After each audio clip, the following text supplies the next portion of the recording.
If we let China take advantage of us, shame on us. You know, what I've always enjoyed about China is the government has always said, we will do what's in China's best interest. We expect other countries to do the same.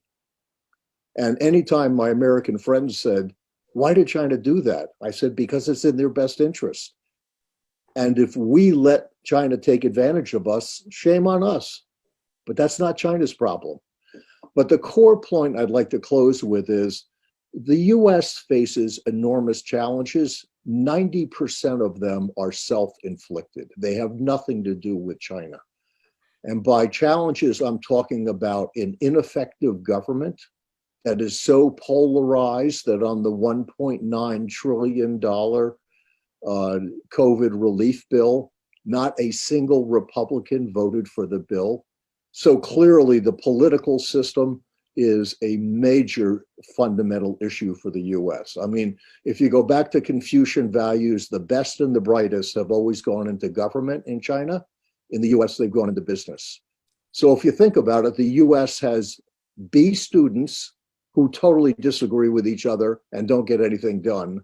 China has A students who are all on the same team. My concern is if the US doesn't step up and deal with its own internal problems, that China will continue to be a scapegoat. Because rather than admit we couldn't get it done, it's easier to blame somebody else. But is that going to get in China's way? Not at all. The US has always been a dualistic society, as is most of the West. And by dualistic, I mean a bias towards finding good and bad, winners and losers, a zero-sum game mentality. That is baked deeply into the culture of the competitive American environment.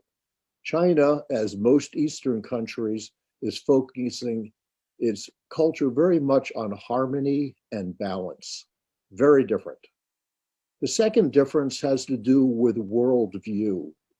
The Chinese worldview has always very much been centered on how do we deliver prosperity for the Chinese people, and with relatively little involvement in terms of shaping and interfering in the rest of the world.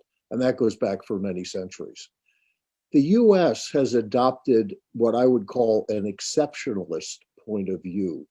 The US, assumes that it is positioned, almost destined to be the global leader.